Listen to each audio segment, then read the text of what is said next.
Well, hello, everybody, and welcome. Thank you for joining us today. On behalf of the Nature Conservancy and Oxford University, I'd like to welcome you to this session on nature-based solutions, groundwater, and agriculture. I'm Tom Eisman, and I work on water resources and regenerative agriculture for the Nature Conservancy. I'm in the Global Food and Water Program of TNC, and I'd like to explain a bit up front about why we are doing this session. One, we know there's an important connection between water and agriculture. And I think we've heard it a lot this week, but agriculture is the biggest user of water. Food production represents 80% of global water withdrawals, and groundwater use supports approximately 40% of irrigation concentrated in breadbaskets that are often at risk of water scarcity. And yet, despite the important connections between food and water, we often find a disconnect in the communities, in the dialogue, in the expertise and sectors. The second reason we wanted to do this session is that there is increasing attention to nature-based solutions. But what we've noticed is that climate and biodiversity get a lot of attention and research and focus. We want to draw more resources and attention to the issues of nature-based solutions in water and food. And finally, and third, what we want to do here is explore and specify a bit about nature-based solutions. How and when do they work? What are the implications for communities and inequality? And how do we best scale nature-based solutions and deploy them on the ground? And so that's why we brought this session to World Water Week. We wanted more integration of water and food with nature-based solutions serving, we think, as a bridge, an integrative element across those communities. We do see encouraging signs, and frankly, I've been surprised at how many discussions I've been a part of, how many sessions have addressed the issues of agriculture and water this week.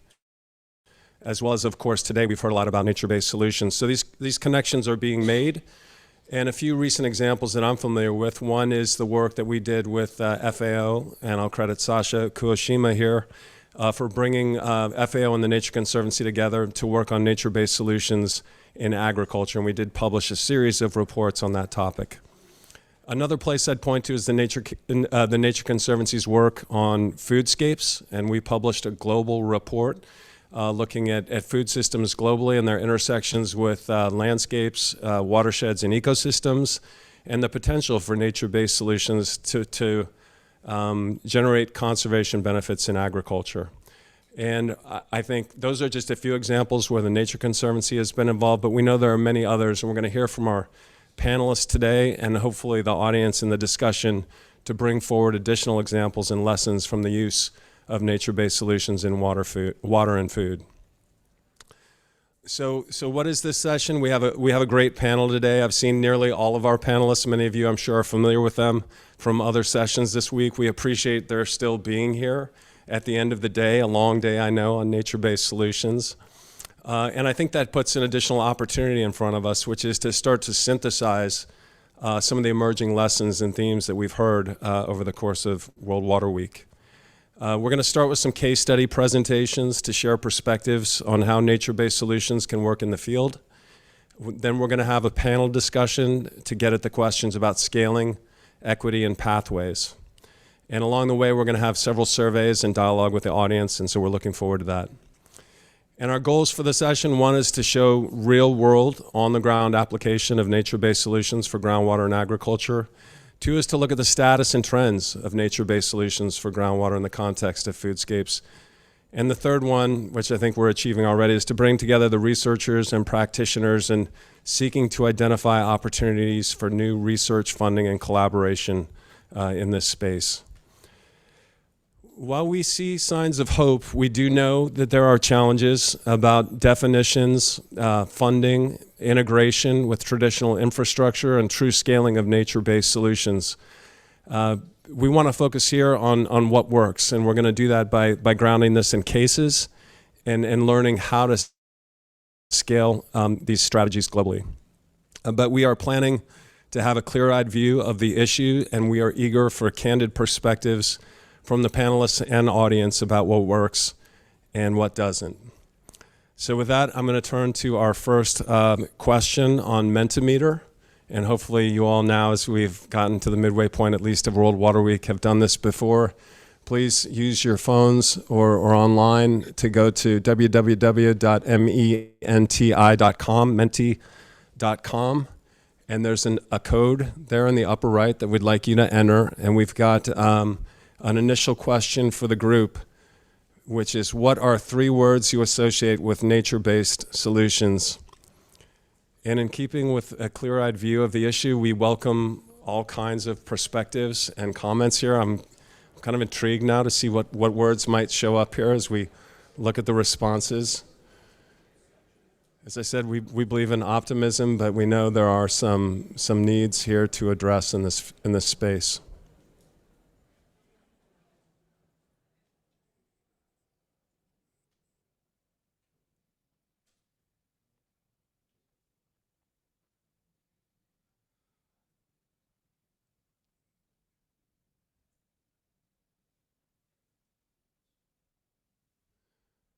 I see ecosystems and nature at the center, wetlands, restoration, and then a lot of specific activities. I saw beavers, Waranda restoration. I hope that was hopefulness and not hopelessness. These are moving through pretty quickly. There is hopelessness up there. Okay, so that's fair and clear-eyed. Co-benefits, I think that's an important point. Of course, we think nature can be a co-benefit in a lot of these solutions. A lot of good input here. Great, livelihoods. I know we're going to talk a lot about that today. Survival, skeptical, no permanence. Okay, those are good ones. Thank you. Skeptical and no permanence. I think that's a good issue that we'll get at in the panel. Great, how do you feel, Michael? Are we getting... All right, good. Well, thanks all for your input. Please leave your phones open in the app. We will have a juncture where we solicit more input after we hear from the case studies. And so that is the next thing that we're going to move to directly right now. We have 3 case studies, and I'm going to introduce them all now and then turn it over to them for presentations. One of the things that we try to do with these case studies is provide diverse perspectives, and so each of these will be coming from a different angle on nature-based solutions in groundwater. First, we're going to hear from Shuchi Vora with the Global Resilience Partnership, who's going to talk about community-based approaches to nature-based solutions. Then we're going to hear from Assistant Secretary Tanya Trujillo with the United States Department of the Interior. She is the Assistant Secretary for Water and Science. And she's going to talk about how do government and policy and institutions contribute to or enable, or in some cases perhaps inhibit the use of nature-based solutions. And then finally, our third case study is with Truca Schmor with Cargill. She's the sustainability director for water, and she's going to talk about nature-based solutions from the corporate and supply chain perspective. So with that, I'll turn it over to Shuchi to get our case studies underway. Thank you.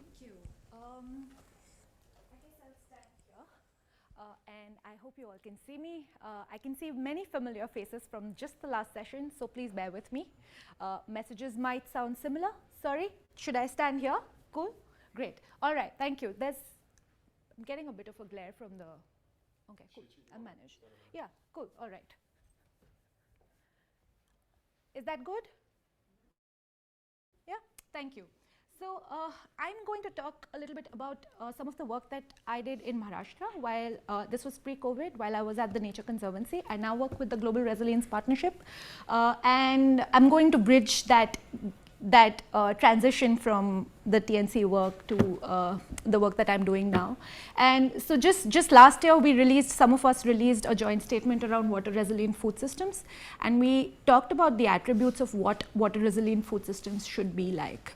And some of the things that came up were largely the fact that this is a complex system.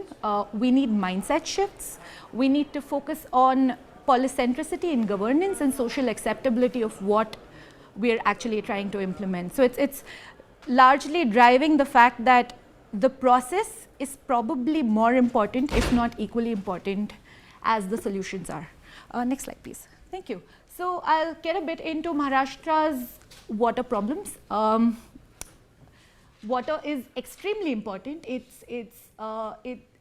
sort of underpins Maharashtra's economy because Maharashtra is an agrarian state.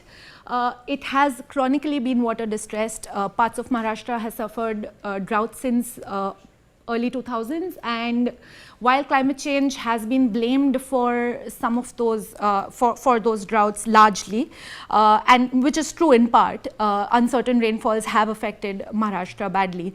But at the same time, the way water has been used, especially groundwater, because groundwater is what has supported communities while rainfall has been uncertain through the years, has actually affected how Maharashtra has adapted to these droughts or been resilient to these droughts. Some stark figures: communities, families of 4 get maybe 40 to 50 liters in 7 to 10 days. Day zero in 2016 was achieved for 75% of the dams in the region. So very stark numbers, probably more magnified if you look at the number of people that are affected in that region, considering India is the largest population in the world. Next slide, please. And so to think of the government not focusing on groundwater is partly wrong, I would say. And the government has been concerned about water as a factor that underpins their economy, the livelihoods, and of course voting choices of people.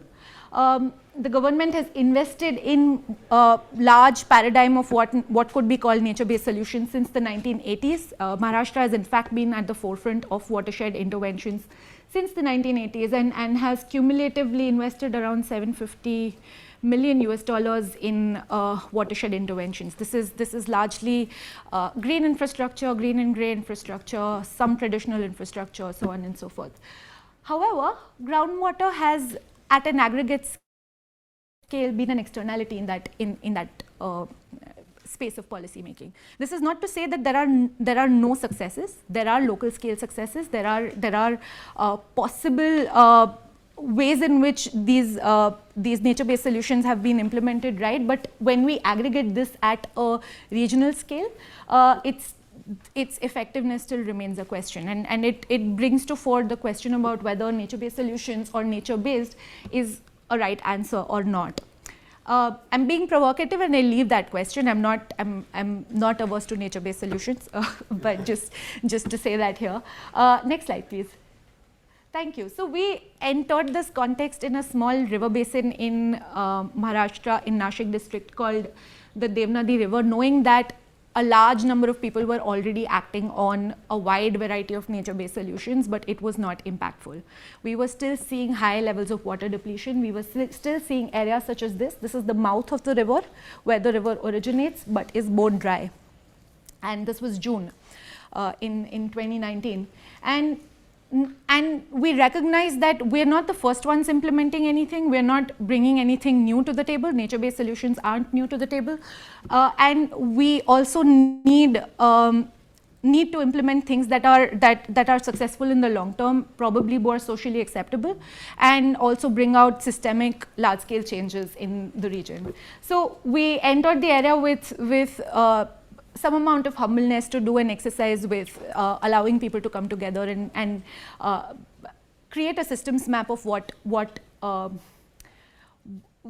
their system looks like, so what their natural and food systems look like. And what we observed was that people come from very specific mindsets into this exercise. There was a high orientation of supply side solutions, everyone wanting to do more supply side solutions, which probably in closed river basins such as these probably is not as effective enough. There has to be a parallel input into demand side. Demand side is probably more important than supply side solutions.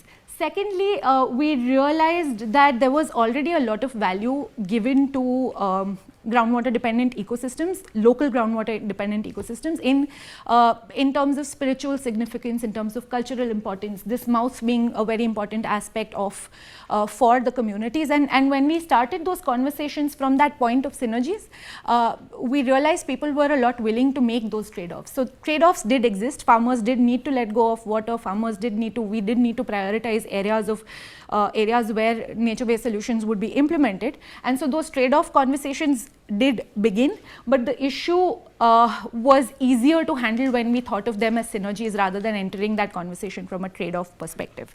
So we were in some sense expanding that power pie rather than entering from a point of cutting out or slicing out that power. Next slide, please. Thank you. And so I'd just like to leave you with this last point. So all three of my points are kind of provocative and kind of pushing the boundary on how we think of nature-based solutions in food systems. That when the moment we start thinking of solutions, we enter with a specific idea of what we want to implement. But if we start thinking of what processes we want to get right, then we might really be changing the game as to what solutions get implemented. So being agnostic to the processes might be important. This is not to say that governance, data and knowledge, so this is not to say that data is not important, this is not to say that valuation exercises are not important, but all of it has to meet that end of the impact.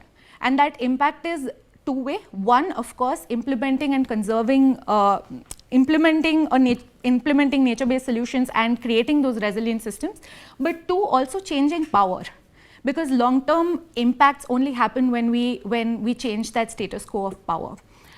So yeah, and next slide, please. Yeah, and finally, I think typically when we've thought of nature-based solutions, there have been a large variety of individual solutions, solutions that need to be implemented on one farmer's land. And we think of this as success will come if we aggregate those multiple individual solutions. What happens there is that we are probably changing feedbacks and adjustments in the physical system through those practices. We are probably changing social behavior change, bringing about changes in rules, incentives and behaviors, but mental models and values don't really shift. And it's only when we are shifting those mindsets around conservation and bringing those synergies in that process, we are actually sort of pushing the boundary on resilient food systems at a landscape scale or at a regional scale. And I think I'll leave you with that. Thank you. I think I have, yeah, that's it. Would like to acknowledge all our partners and the TNC for this project. Thank you.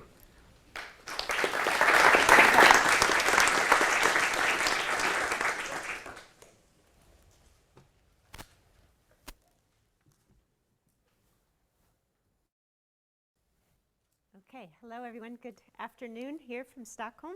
It's great to be here. My name is Tanya Trujillo. I'm the Assistant Secretary for Water and Science at the Department of the Interior. I'm pleased to be here on behalf of the Biden-Harris administration.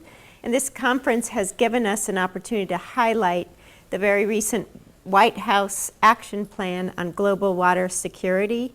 It is an opportunity for us to demonstrate how the policies and plans that we have at the national level are very synonymous with our international efforts, and they relate back directly to how we've been implementing some of our programs that we have domestically.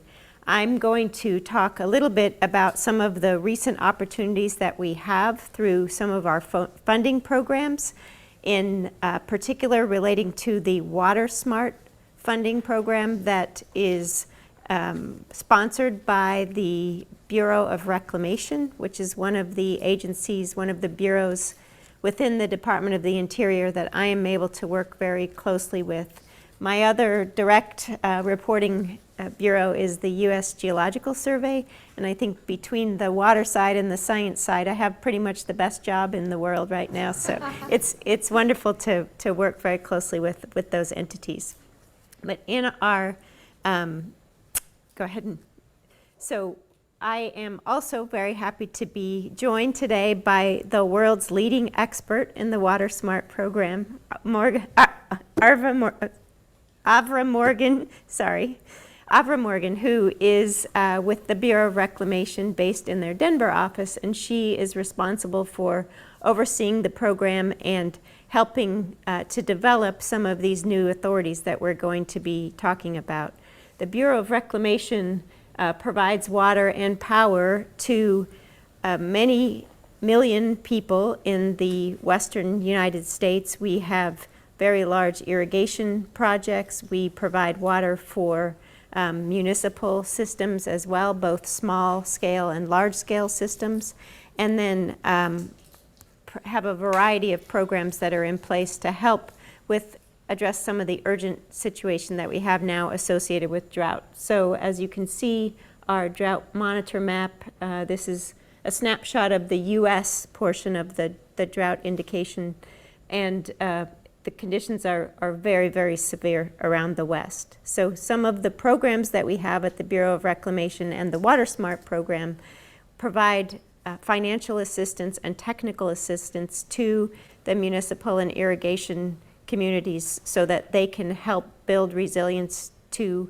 climate change, build resilience to drought, and be able to reduce the water use that they have in both of those sectors. And that's exactly the type of effort that we need to have me doing more and more and more of. The particular benefit, the good news story that we have right now is we have a tremendous amount of additional resources, financial funding that has come into our agency from the legislature, from Congress, from the bipartisan infrastructure law, so emphasizing the role of infrastructure improvements across our nation, and in our case, the Western US, and very, very recently, the Inflation Reduction Act, which provided significant additional amounts of funding to our agency to help us focus on and respond to drought and other ecosystem resilience issues as well. So I'm going to focus just a little bit on some of the existing WaterSmart programs that we have and newly evolving programs that are focused on this nature-based solutions category. And go ahead and, let me back. So go ahead, back.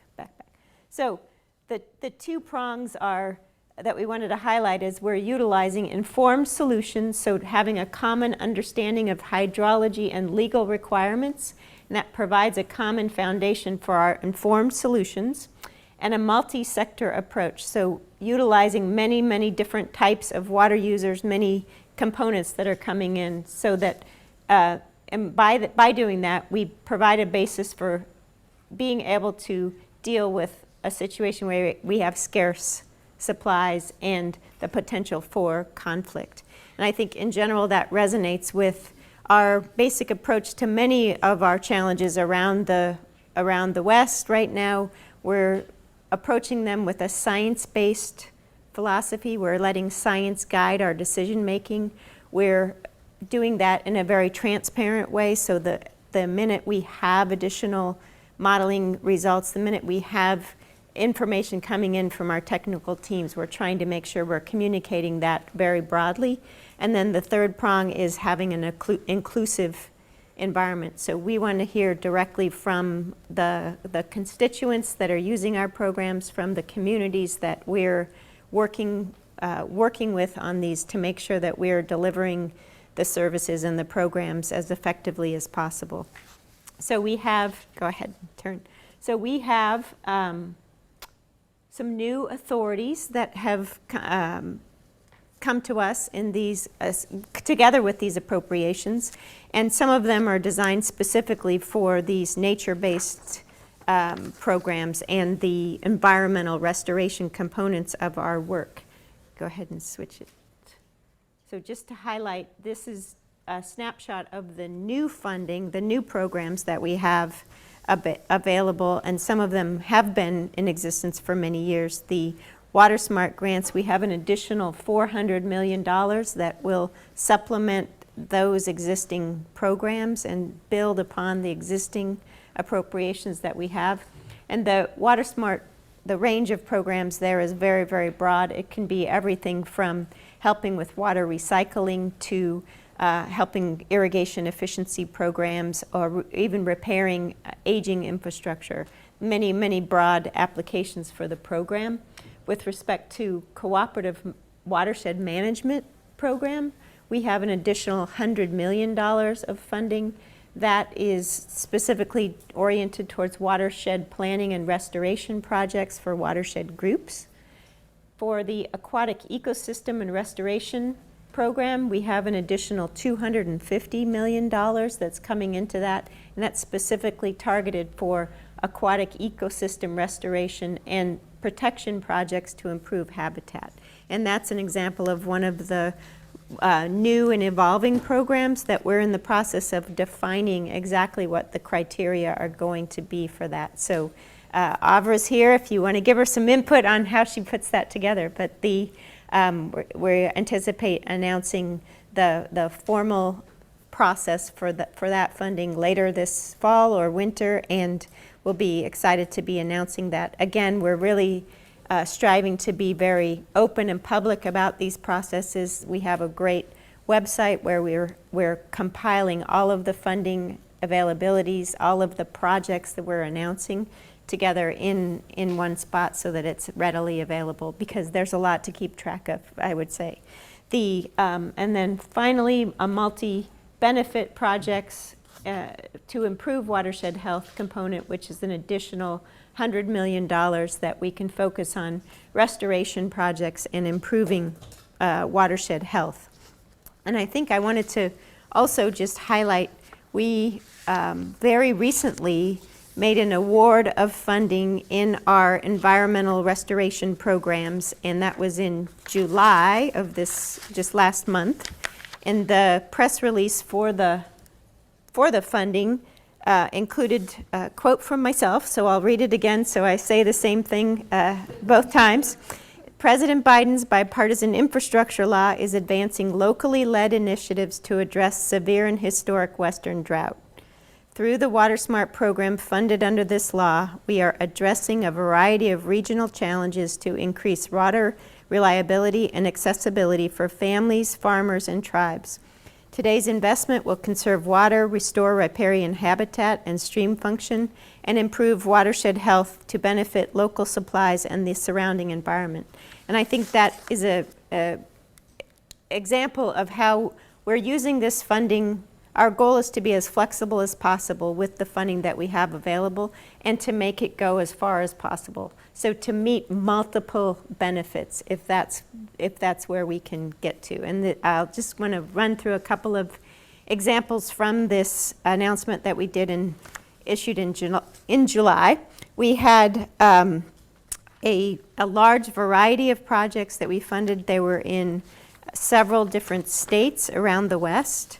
I picked a few examples from the western, from California and the west side of our country, from Colorado in the middle, and then one in Puerto Rico. So full range of projects. And in California, we were able to provide funding through our partnership with the Marin Municipal Water District, so partnering with a municipal water user, to construct a nature-based project, a nature-based solution that will restore stream flow and fish passage by utilization of woody debris restoration techniques, and that it will allow for salmon passage and restoration in a particular stream in that area. Going to the middle of the country in Colorado, we have an example of grant funding that was provided to the Nature Conservancy on behalf of an irrigation district. So they were partnering together for this project. Funding to repair, restoration, and habitat work in the Yampa River, which is a tributary of the Colorado River Basin in northern Colorado. And that project again will provide fish passage benefits and riparian habitat benefits, for the co-benefit of the irrigation district that is side by side with this restoration area. And then in Puerto Rico, we were able to fund an NGO work, a local NGO's work in restoring an area that had been severely damaged by the hurricane in 2017, Hurricane Maria, and significant impacts to the entire island associated with this natural event.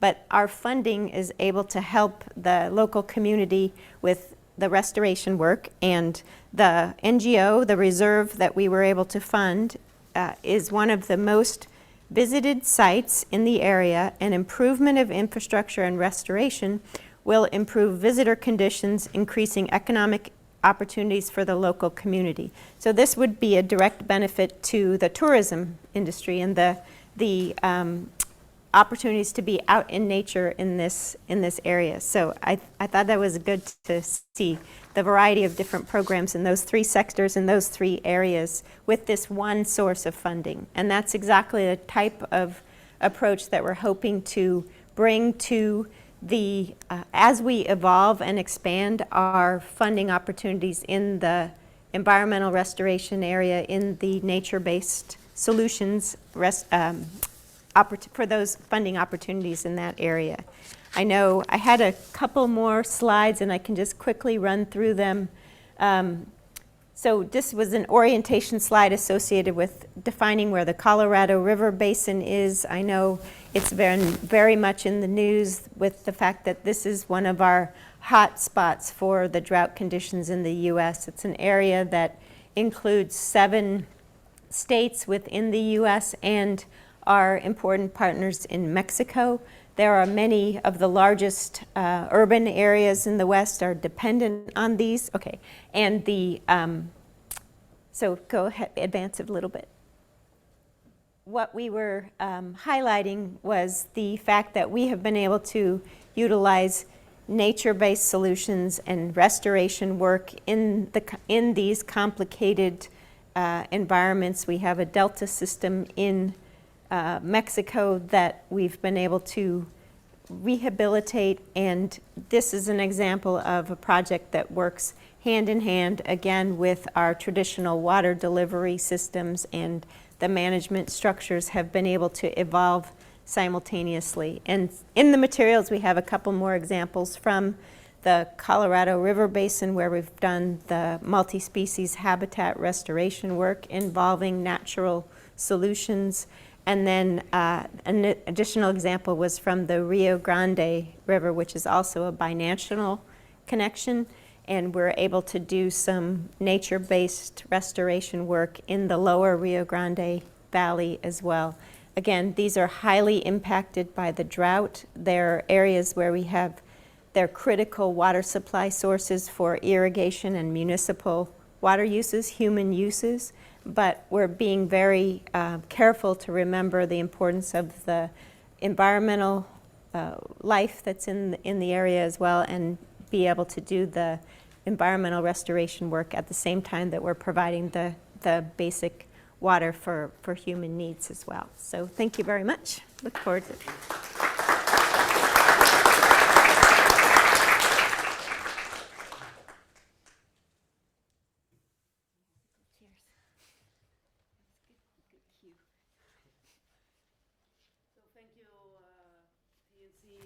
Organizers for having me as part of this conversation, and thank you for these earlier speakers to show kind of the opportunities and the examples of that nature-based solutions can bring.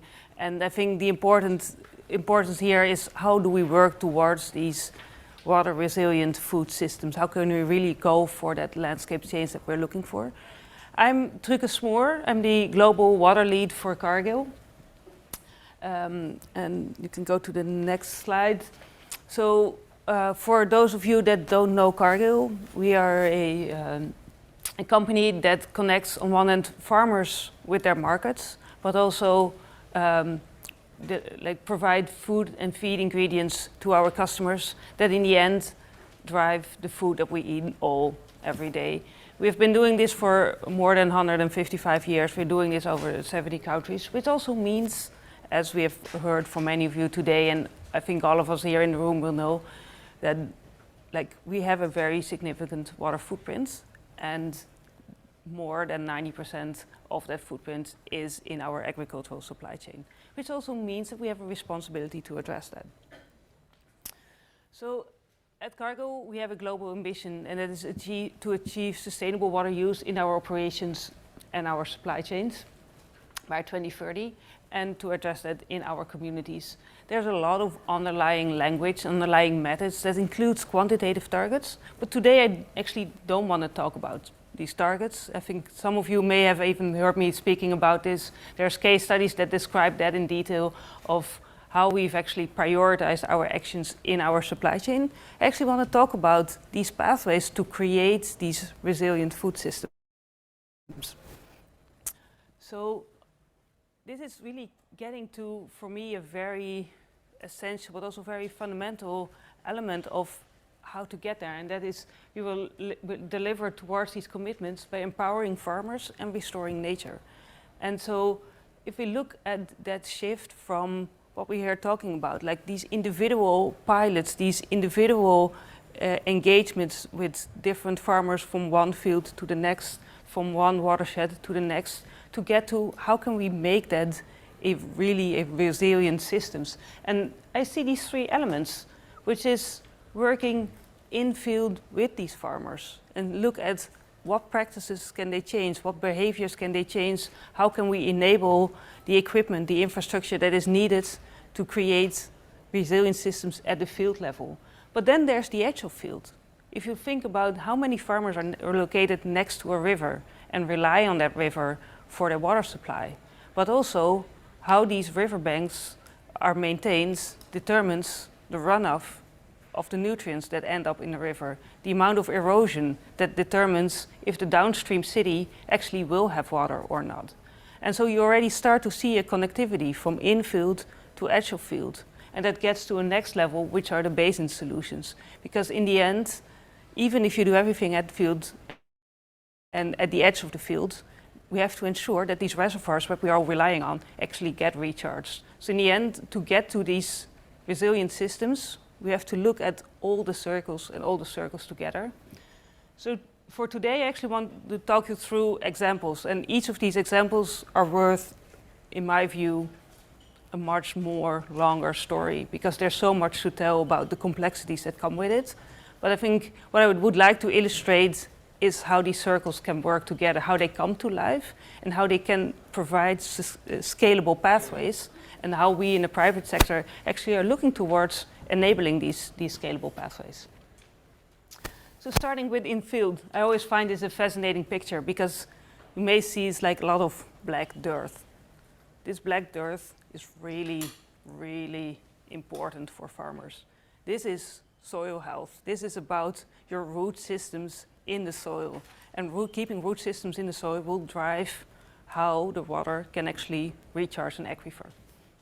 We go to the next slide. And this is how we're thinking about it. So on one hand, we see farmers. Farmers are very important stakeholders for us. They need resilient systems, so they have a desire to improve water management, but also increase their profitability to ensure their livelihoods in the long run. On the other hand, you see all stakeholders saying we need to ensure water availability. We have private sector that meet their commitments. We have governments that have objectives to build in that resiliency. And we have to connect these two. And this is where we say as Cargill, we are creating farmer-centric solutions that actually drive these watershed outcomes. So how are we doing that? If you go to the next slide. So this is an example of our largest program that we have. And it's Cargill Regen Connect program. So it's about regenerative agriculture. And we are incentivizing farmers to implement cover crops and tillage practices. And initially, this program was focused on carbon outcomes, but I'm really excited about where we're heading today, is actually integrating these water elements as part of that. And with that integration, looking at how can we tailor these programs, what are the practice changes that actually deliver these that resiliency that we are looking for. And the other exciting part of this is we're rolling this out over 15 states. So this program is available in 15 states. In all these states, farmers can sign up for this, and we will connect them to these pathways and to incentives to actually change these practices and help them go over this threshold. So this is an example of how we're working in field with farmers to bring them to that next level. If you look at the next stage, this is an example of the edge of field part of it. And again, I'm excited here because I see pathways to enabling scale. So this is a riverbank restoration. It's a partnership that we're doing in Brazil. And it started actually, so this is the area you can see here. It's in the southern part of Brazil. It's the Tijuco watershed. And we're actually building on work from others that are started. So you see, in this case, it was the World Bank that said, like, this is identified as a highly degraded watershed. And in this highly degraded watershed, we had, they did this analysis of what can be done to actually restore this. What are the practice changes that can be done? And they did this whole analysis. And they engaged 2,000 farmers to look at what can be done. So here you get to that stage of you have these watersheds and you have these farmers that are located next to the rivers. And they have their springs and their riverbanks in between their fields. So from this, the study came out that says, like, well, there are a number of practices that can be changed, and one of them is these riverbank restorations. So already that information was available. So our local teams actually connected with that information and found local partners that you saw on the previous slide to actually say, it's like, well, how can we take that to the next level to leverage the information that's available to move towards that implementation, and how can we engage our farmers in our supply chain to help them with the restoration. So we are supplying them with inputs through these partners to actually work towards that restoration. And again, I see this as a program that has the potential to scale to next levels, where we are leveraging the data that's available towards the restoration along these fields. If you go to the next. So this is a third one where we're looking towards these basin solutions. This is a partnership with Ducks Unlimited, one of the organizations that we work with, where you see it's like there's this next level towards it. This is the Playa Lakes restoration, and it is for me a typical example of nature-based solutions, but nature-based solutions that should complement the infield and the edge of field, where it's saying it's like we know these watersheds gets depleted, so how can we ensure that any rain that falls actually, as much as possible, flows back into these aquifers and actually recharge this? And we also see it's like a couple of common threads along all of these is none of this is possible without our partners. But for all of these, we are looking also at how can we create scalable pathways. And I think both of these systems are very important to think about, like how can we move from individual pilots and individual projects to really enabling these resilient systems. And this is where I'm also excited to sit here together with a partner like TNC, where we really helps us think about like how can we develop these systems that build in that resiliency, and where each of us can bring their own expertise, whether that is our engagement with the farmers or the true nature and basin solutions that help bridge the whole level from in-field to edge of field to the basin solutions. Thank you.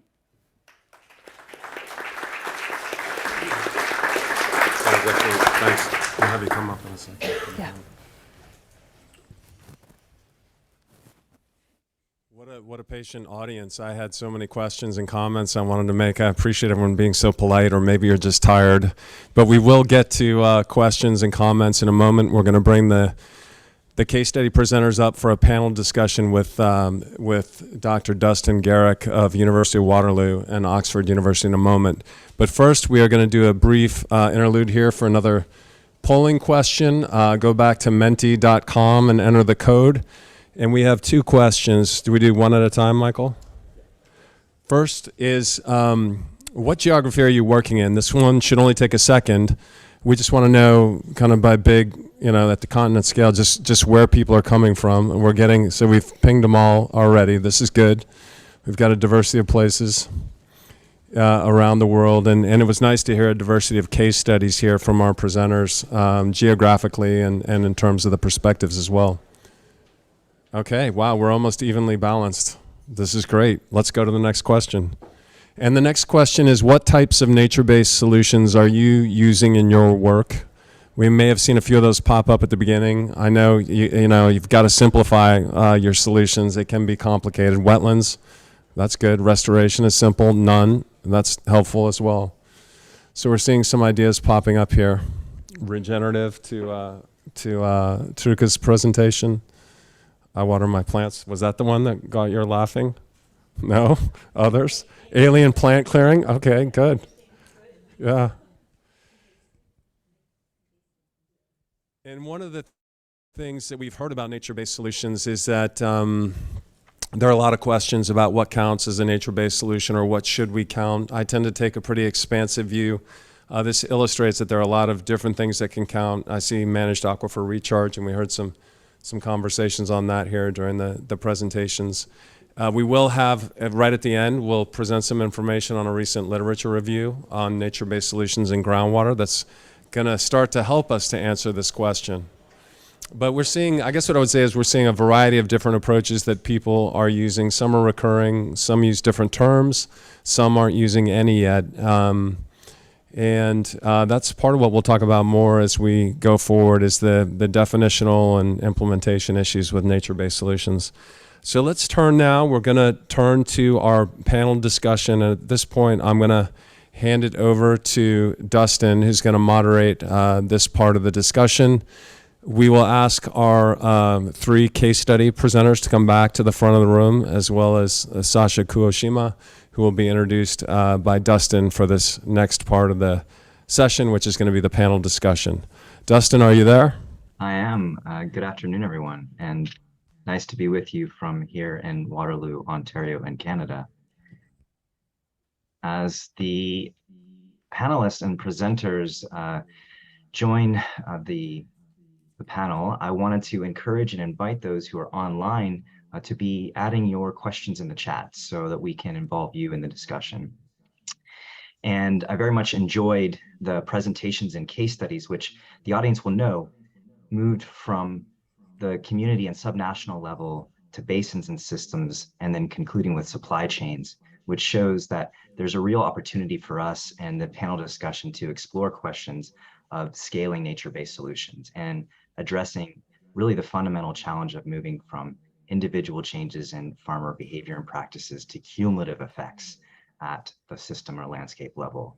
And we'll have a chance to pose questions to the presenters about their case studies, but before doing so, I wanted to bring Ranu and Sasha into the panel discussion and invite them to share a bit more about their perspectives, which bring both global perspectives and grounded experience across a diverse range of cases. So I wanted to start with you, Ranu, and ask you to share your experience with designing incentives, because as we know, moving from the individual to the system level impacts requires changing minds, changing technologies, changing governance, and changing incentives. Can you share a little bit about your experience of moving to scale based on your work in India and globally? Thank you so much, Dustin, and thank you so much to the organizers and CWE. It's an honor to be here. I'm sad that I can't be there with you in person in the room.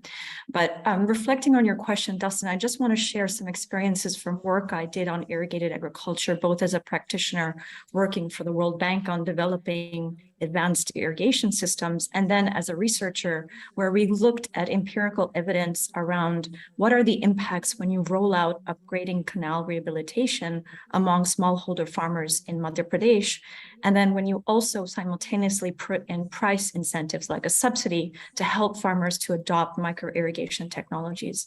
So what I did in my empirical work was look at, okay, how did that incentive actually lead to adoption among these communities, both in areas where systems systems were upgraded, canals were available, and where systems where canals were not there. So I just want to share a couple of quick lessons, two quick lessons, in fact, from that experience. The first lesson, I like the question, the provocative question that Suchi raised in her point, is it about nature-based? And I would actually understand that to get to nature-based, and the first lesson is that it's social-based.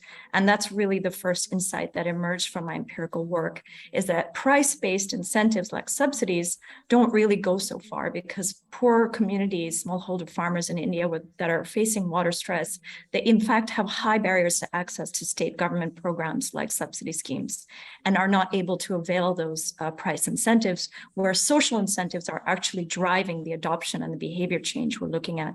Almost every farmer I talked to who said, yes, we adopted, they said it because they learned about it firsthand from a neighbor, from a cousin, from a family member. So social networks matter, and it is social-based that drives those incentives for change. The second lesson is, as you're talking a lot about foodscapes and system-based thinking, I think that interaction between groundwater systems and surface water systems is really important to understand before and after these interventions are made, and especially how that changes adoption behavior. So what my work showed is that once surface systems were available, water was available in surface irrigation canals, farmers stopped using and relying on groundwater, and they switched to surface quite quickly. But then what happened was that the water stress, that alleviation of water stress from surface supplies, meant that they could not, they preferred not to adopt irrigation technologies. So they preferred not to do water savings. There was an empirical correlation between availability of surface systems and reduction in the preferences for adoption. So that was an insight that we didn't have before the system was rolled out. I'd happy to share more questions, and I hope the paper can be shared in the chat for more information. Thanks. Thanks, Ranu. And I know from our longstanding discussions that these insights are not unique to your work in India and relevant across the bank and its practice in other irrigation regions undergoing modernization as well. The idea that incentives may be necessary but not sufficient, needing that cultural dimension as well. I'd like to shift from a water lens to a food systems perspective and invite Sasha into the discussion to share your perspective on the barriers and opportunities for scaling in terms of food systems and nature-based solutions. So welcome, Sasha, and over to you to introduce yourself. I am Sasha Kuoshima in the Land and Water Division of the Food and Agriculture Organization. So in the UN, the context of member countries that we work with are all very different. So in terms of application of nature-based solutions to address not only food security, but also water quantity and also water quality, I wanted to add, there are a number of place-based appropriate solutions using nature and also food systems together. So with TNC, we have produced the report on agriculture nature-based solutions in addressing food security, in addressing the social, the biochemical and physical dimensions of it, using all the solutions that we heard from the previous three speakers. And also the issue with institutional capacity building is how do we gear up member countries so that their national institutions, which for applying nature-based solutions cuts across not only ministries of agriculture, here we have the U.S. Department of Interior, but also in ministries of environment and so forth. So I will speak from the lens of both as a regulator, because I used to be with the U.S. Environmental Protection Agency, how we roll out the scaling up, if I may say so, of nature-based solutions, and also how we do it at the UN in spurring big we have investment banks. Here we have many investment banks in the in regional banks in the audience. But how do we gear up all these stakeholders at different scales so we can amplify the positive effects of nature-based solutions, whether you are addressing food security, people's livelihoods, indigenous communities, equity issues. So one thing I wanted to go back to Assistant Administrator's comment about these two things. One is informed solutions. So for any kind of scaling up, we really need to have good metrics. You need to measure. and also good framework, legal framework, regulatory framework, investment framework. Investment framework includes legal, because you can't just do any kind of investment without a good governance system to encourage that to happen. So there is that we work with the national level government to include, for example, revolving funds. You know, and we have given capacity building in some small island developing states in setting up blended infrastructure financing that would include nature-based solutions to address not only drinking water, but agriculture water usage, to address food system security, agriculture, so that the water is available and also clean. So agriculture has a role to play. Where Cargill's example mentioned about the buffers, the riverbank restoration. And there are a number of ways we can tackle that with food security, which we have done with other types of crops that would be conducive to that particular environment. That it could be fruit trees, it could be other types of other salt tolerant, it could be. It depends on if it's near coastal areas. There are salt-tolerant crops that could be used for that purpose. There are other nature-based solutions that would include fisheries that we heard about, streams, but coastal areas, you can create these prevention of sea storm surges with oyster beds. That's widely practiced, in which we have done so with UN Habitat and other Green Cities initiative and restoration of even in the US, the Sandy storm that is around the New York, New Jersey area. The other thing that was mentioned is by Assistant Secretary, I want to mention, is the multi-stakeholder approach. And this is where the livelihood, the social impact is really important. And this community, also bearing the community for responsible in that nature-based solutions. And Andrea, you were not at the Dushanbe, but one of the things that came out from the last huge meeting was the Dushanbe conference, in which FAO and also the US government had spearheaded the nature-based solutions discussion, in which that's some of the sustainability area of these MBS solutions are in the populations and local communities. So no matter how much money you put in there, but you need to have the local stakeholder buy-in. And that is the multi-stakeholder approach we're talking about, and that includes the farmers, the indigenous populations, and gender equity is a big issue for us. So so those are some of my approaches in scaling up some of these efforts at the national and international scale.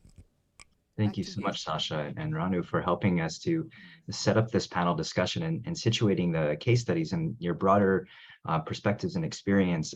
And Sasha, your notes around the multi-stakeholder process really emphasize the importance of effective collective action and bringing new actors into these processes, as well as those marginalized voices who have been left behind. Now, I wanted to say we've got about 15 minutes for a panel discussion, which will give the audience a chance to pose questions. And in terms of our process, we'd really like to hear from as many of you as possible, both online and in the audience. So we want to field multiple questions, and the best questions will be the ones that are addressed to specific panelists, so we know who should be engaging. And we will conclude with a lightning round. So for the panelists, don't be scared. It'll be fun way to conclude before we shift over to Isabel's presentation around the review and agenda going forward. So Tom and I will tag team here, because despite the technologies, I cannot see the wonderful, energized audience. So please raise your hands, and he will find a round of 2 or 3 in person, and I'll be looking actively on the chat, really encouraging. I know some great people have joined us from around the world in the Zoom, so please do pose your questions there. So the field is open.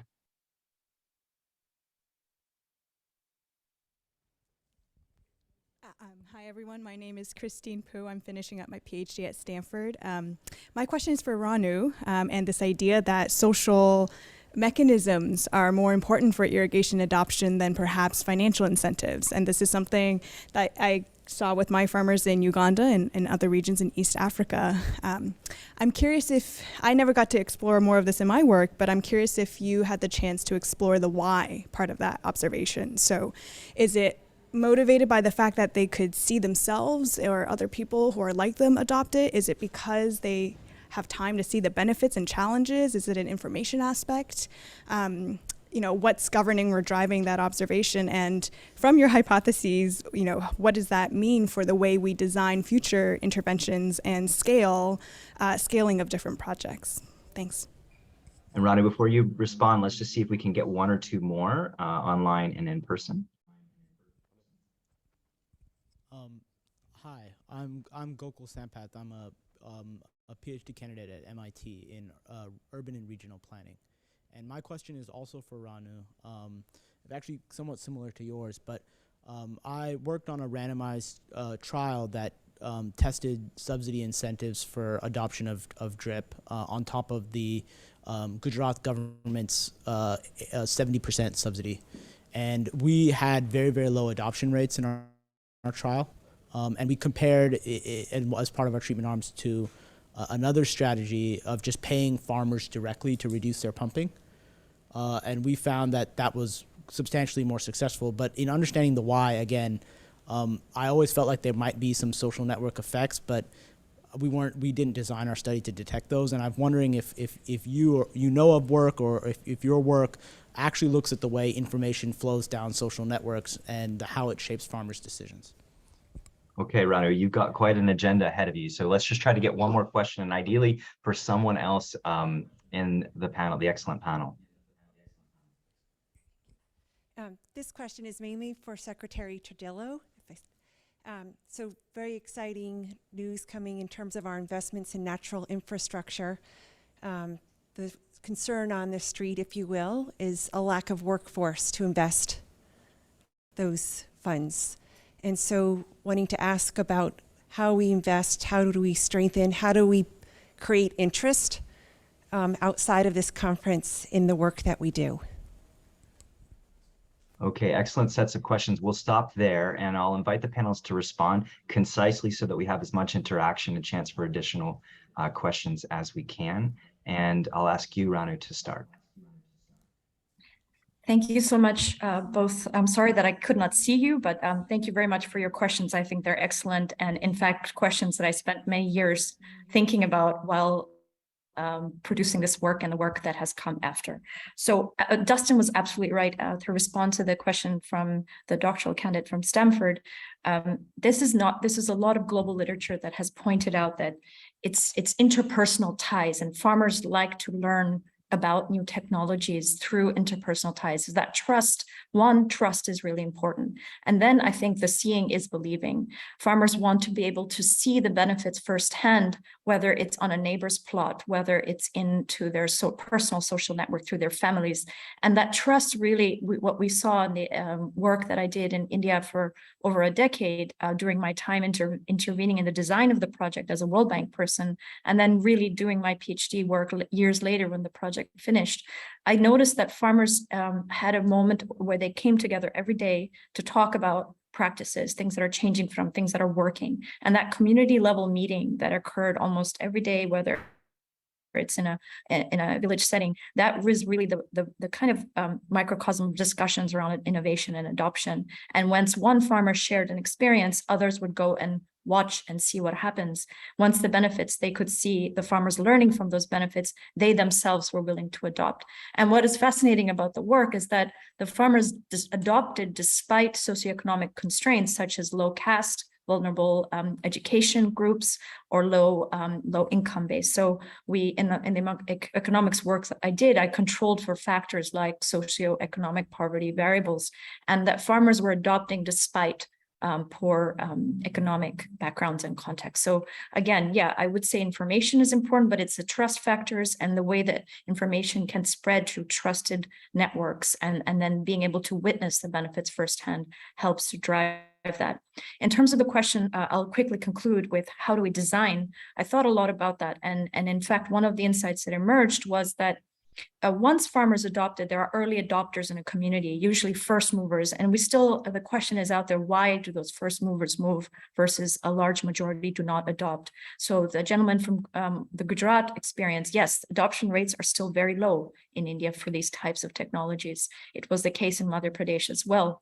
But those first adopters, I think that's important insight when rolling out programs for information or education about why certain technologies or why certain innovations are important for farmers, instead of bringing in external players such as an NGO, a government authority, even different types of donor agencies, it's often important to understand, okay, if there's a strong social network effect in that community, to sort of target those first adopters as the ones that will really be able to come into the program design and help to spread information and knowledge or even training about different technology interventions. So I think that is an insight that emerged in terms of design. How do you examine that social network effect? Stay tuned. A group of us at Oxford are actually trying to build an agent-based model using the work I did in Madhya Pradesh. And we're trying to test out how does the social network effect actually work in a much larger set of iterations in a modeling environment for water stress basins, such as the ones we examined in Madhya Pradesh. I hope that answers your questions. Happy to share any literature with the audience later on. Thank you. Ranu, thanks so much. And I think it shows really a critical mass of interest, necessary focus on how we coordinate spatially and at scale the adoption of these incentives. Tanya, a chance for you to respond to the question. Secretary Trujillo. Yeah, no, you got it. And sorry you're not here with us, but we'll hope Likewise. to see you again soon. I think the question about workforce is a real challenge, and it's been interesting here during this conference because we've had a lot of in-depth conversations on a wide variety of subjects. You know, how do we solve the hardest droughts in the world right now? But one of the themes that comes back is the need to really attract, nurture, and encourage the next generation of water professionals that can be doing this work. And I think in every country we're having that same challenge. I know I missed the session that Josh's Water Jobs was presenting about how to make our workforce more attractive, our job opportunities more interesting, and honestly describe them more accurately, because I think all of us know the work that we do is tremendously interesting and important and exciting, but often the job advertisement that you read, you fall asleep after reading it, a few sentences, because it's not very well presented. So I think we have an, a challenge and really a responsibility of making our work more attractive and really encouraging the workforce to be engaging in this. I would say from Department of Interior's perspective and how we're managing our new funding, how we're making sure that we can do as much as possible with the new funding. We're very organized in terms of our online presence. We have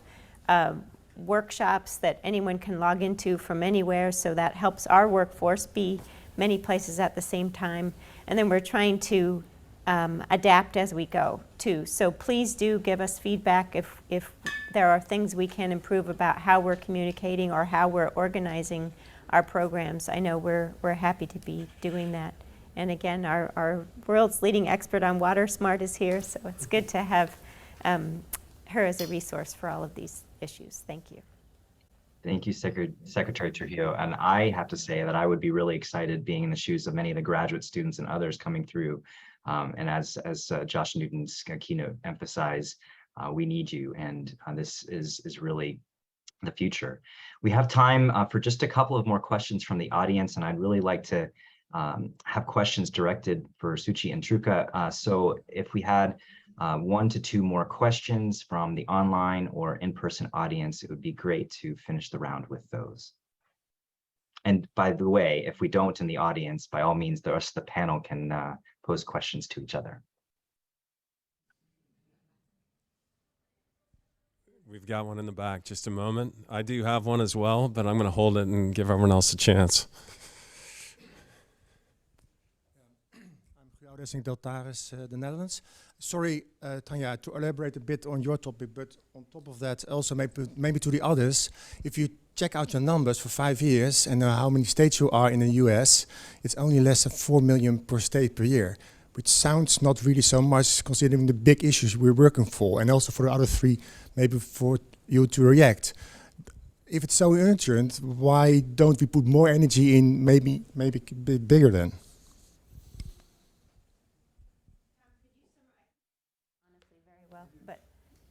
The question was, you presented on the funding that's now available to the Department of the Interior.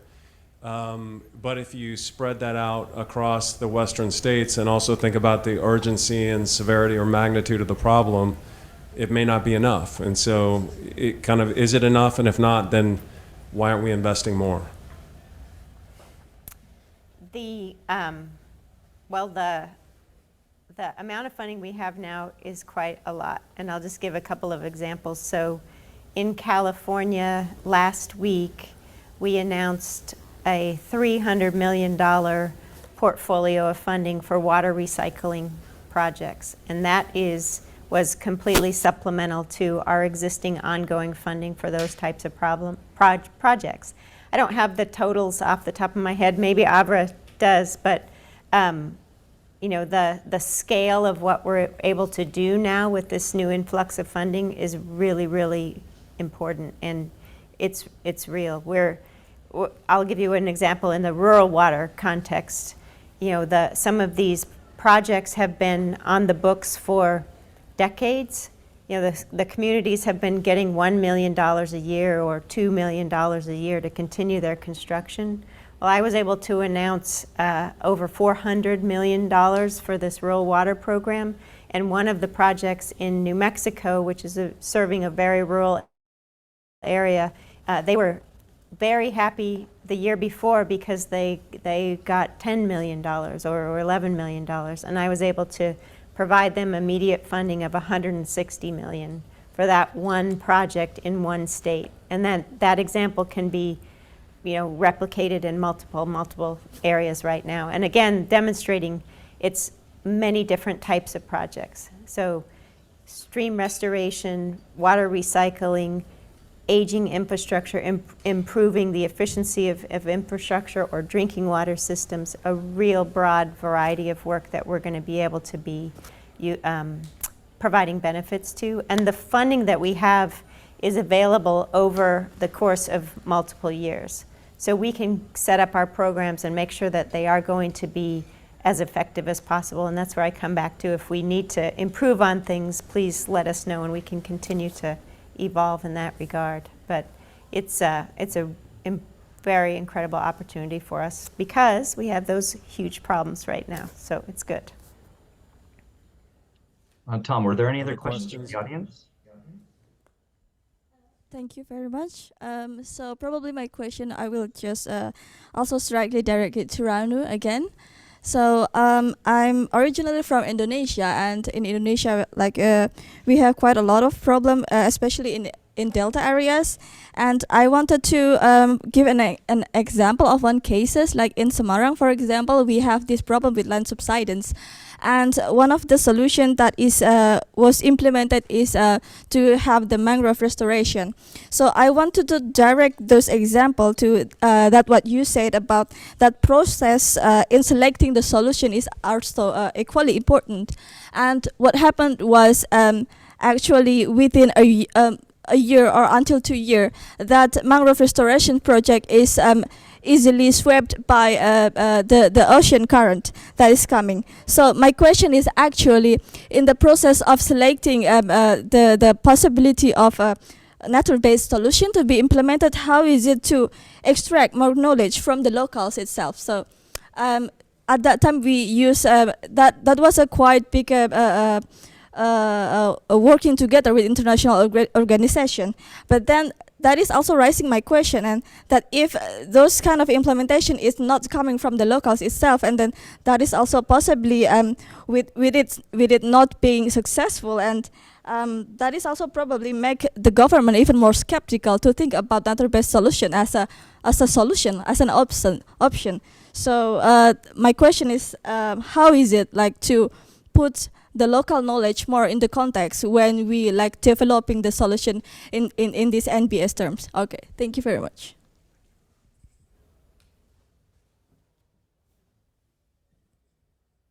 Yeah, just a concise answer. We have run short on time and I want to conclude. So great set of questions and a laser quick response from you, Rana.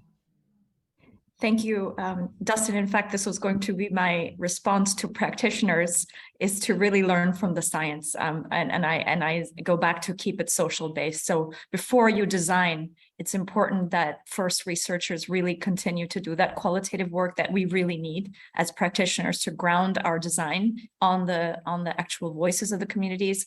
I know that timelines are short, budget cycles are also short, as the secretary has reminded us.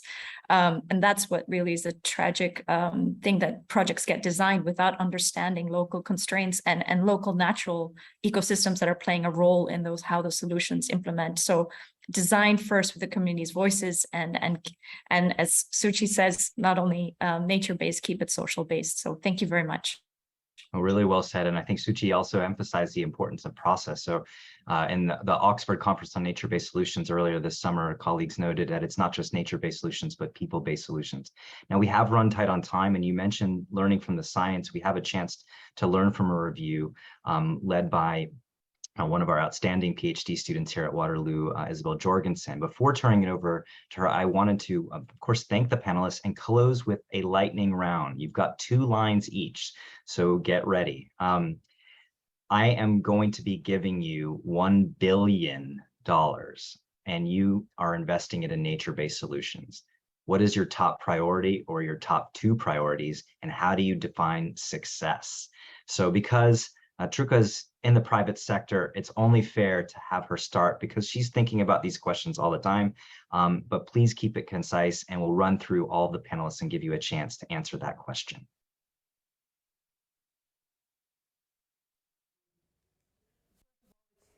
For me, it's fascinating to hear all your questions. And I think just one quick observation that I'm making is, with all this research, like the people aspect, think about like which stakeholders are close to these communities, because as a private sector player, we engage with these farmers. We have these abilities to actually leverage our network, and we are working towards this. So when you're talking about this $1 billion question, then it's about like we would scale our programs, but ensure that on one end we build these principles and these platforms that enable that these $1 billion actually flow towards the people that need it, including the agronomists that help them understand, including the community aspects that build that it's owned and it's maintained, including a pathway that it is not a one-year change, but the risk is truly shared across all the stakeholders, across the whole value chain. So it's not only a farmer and a community, but it's the whole value chain that cares. And that is how I would spend my $1 billion. Excellent. Now for the rest, we only have 2 lines each. So let's have Suchi, then Sasha, Tanya, and we'll close with you, Ranu. Sure. Thanks, Dustin. I think I tell you, you keep your $1 million. I'd rather get the investments that are being invested currently, get them right, get the processes right, get it social based, as Ranu said. Yeah, I think we have a lot of misdirected investments happening already. Let's focus on getting those rights. I'll take the money back. Thank you. Yeah.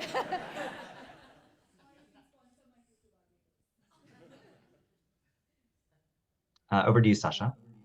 Yeah, with that $1 billion, did you say? I would probably like to replicate it, considering I'm working around the global, all the countries in question, and I like my success metrics would be to have a very clear metrics of how to measure successful MBS. You know, what are we talking about? Are we all in accordance with this is the positive result over a specific period of time? There are also MBS that have failed. Okay, so not all MBS works. So getting the metrics right is what I mentioned earlier. Whether you're talking about aquifer recharge for preventing subsidence, for example, we have done a lot of that projects in different countries, especially in cities. We have done a lot of, rainwater harvesting to including how do we what is the retention time needed for a storm runoff, for example, and those things, those kind of science get into a regulatory reform and into the permitting. So for permit writers, for regulatory agencies to understand permit writers, and these kind of nature-based solutions are accepted by permit writers and into various type of projects, whether it's gray, green, mixed, or whatever. Without that metrics, you just can't do anything. And the financiers are all asking, what am I to finance? So that is what I think is needed. And Okay. my success metrics. Lovely. We only have 30 seconds left, so this is typical for you, Tanya. You're briefing the president now.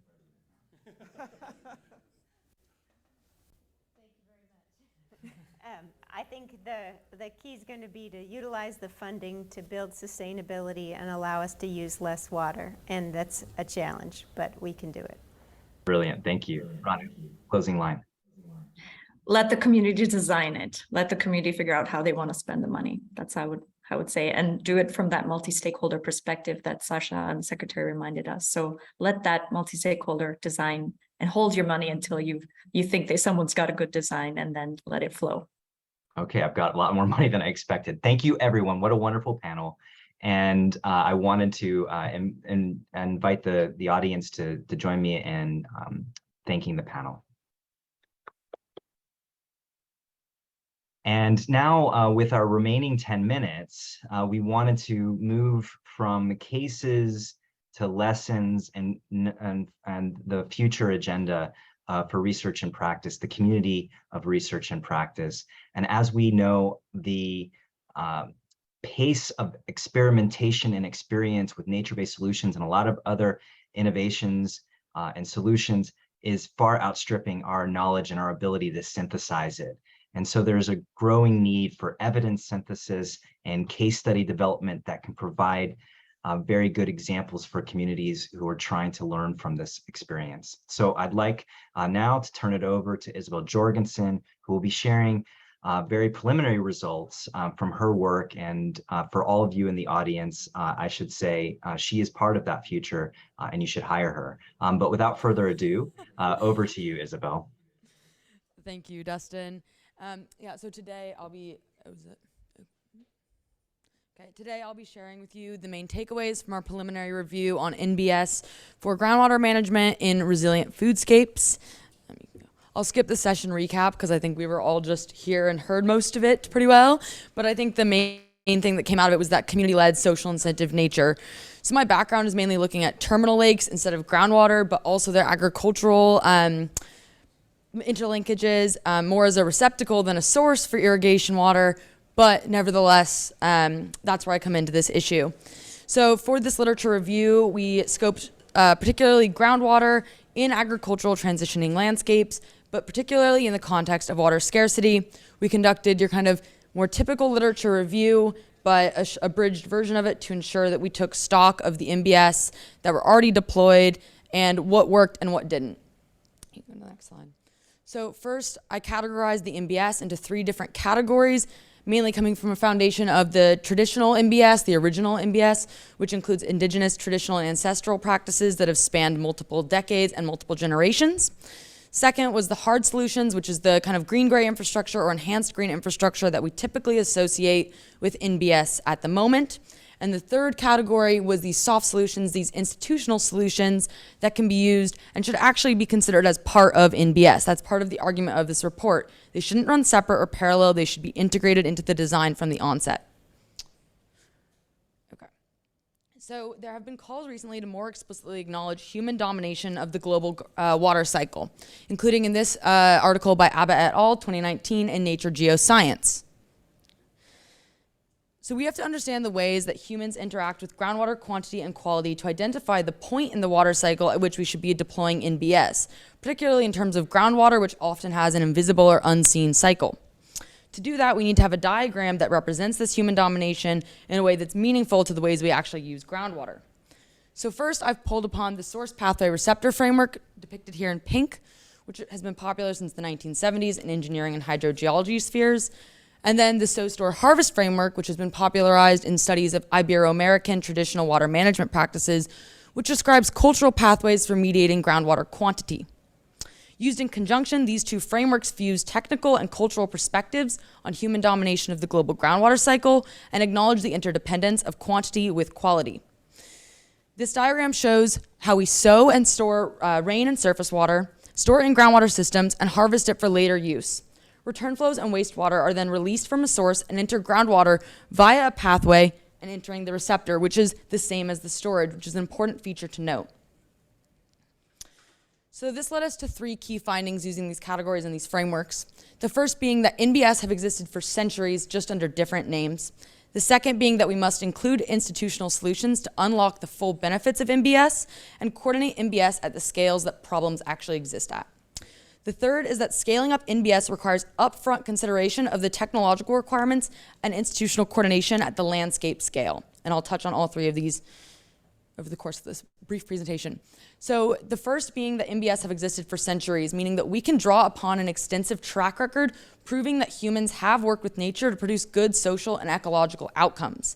Many of these NBS have lasted for centuries and been able to adapt to interdecadal trends, indicating a high potential for resilience to change. By tapping into and revitalizing cultural practices, there has been evidence for increased social cohesion, cultural co-benefits, all of which improve the longevity and legitimacy of these projects. One example is the Amunas de Mamateo in Santiago de Tuna, which is a subterranean canal system that has been around conveying groundwater horizontally to wells for hundreds of years. Water allocations and government decisions are made within democratic assemblies with landowners, and maintenance is done through rituals and religious activities. The ponds that they discharge into are also protected by sacred cultural endowments. Locals have consequently reported doubled and tripled spring discharge volumes since they revitalized a large portion of these amunas and have sustained production of heirloom crops such as prickly pears and peaches, enhancing the cultural co-benefits of this project. So recalling the diagram that I just showed you of a more localized groundwater system, we can look at the next slide. We can look at the landscape scale effects. So scaling up NBS and managing impacts across the landscape is a prominent challenge that we must overcome if we are going to meet the scale of the problems that they are meant to be addressing and avoid surprises. This challenge requires institutional solutions coordinated across the landscape, which of course requires a landscape scale perspective. So in figure A, we can see that a farmer drawing upon surface water resources has an abundant field, while his neighbor drawing upon dwindling groundwater resources is suffering. So the groundwater reliant farmer uses a groundwater NBS to access more groundwater by storing more of it. At the same time, diverting runoff that would normally enter surface waters and depriving his neighbor of water. In this scenario, one wins, one loses, and we have a zero-sum outcome. A win-win solution can be better achieved if institutional solutions are considered upfront that give both farmers access to that groundwater. However, it's important to note that we still suffer from dwindling surface water supplies. And these imperfections of NBS have to be evaluated at the landscape scale and not ignored if we are going to actually deal with them and treat them up front rather than treating them as surprises later on when their consequences might be irreversible. This diagram is a broad simplification of integrated landscape management practices, which synthesizes approaches from the Philippines, Hawaii, China, and India. Upslope, rain falls onto protected forests and agroforests, where the trees can slow runoff and enhance groundwater infiltration. The residual surface runoff then enters the system of terraces, which also have pools and lagoons in the middle of them, allowing groundwater to be restored and replenished through these ponds. At the base of the slope, remaining runoff, spring discharge, and wells are able to tap into additional water sources, and that's where your most water-intensive agriculture can go, such as paddy fields.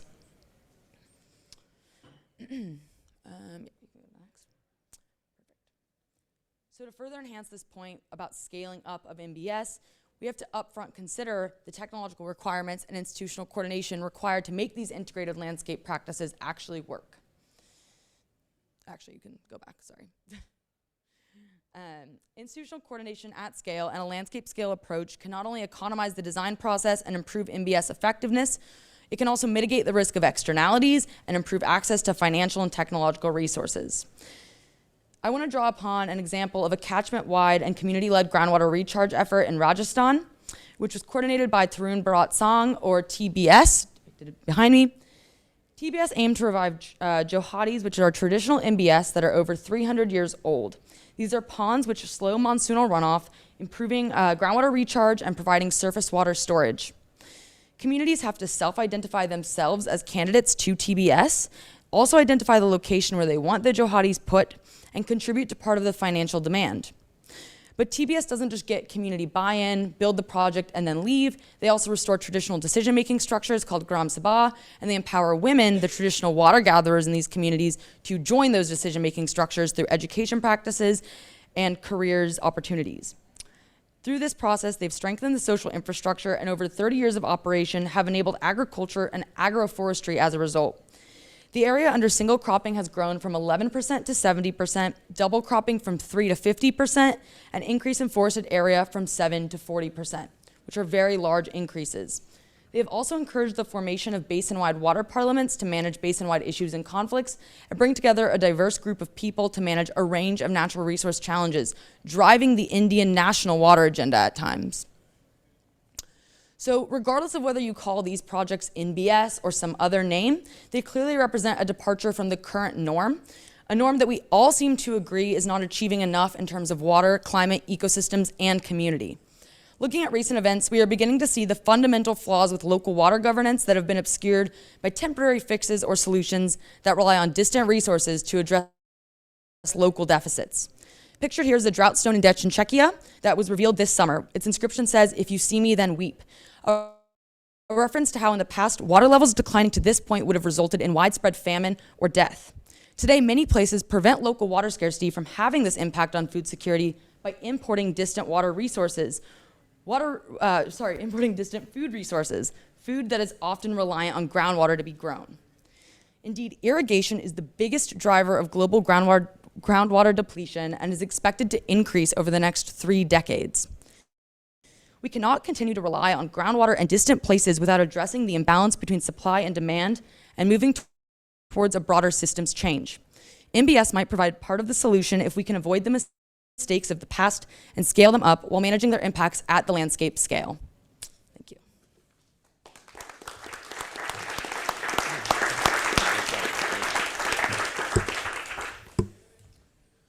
I don't know if we can bring Dustin back. I know we're right at time. I think the most important thing to say now is to thank our panelists again, all of them, the case studies, the moderators, our virtual and in person. It was a great discussion, and we appreciate all of your inputs and contributions. Round of applause, please.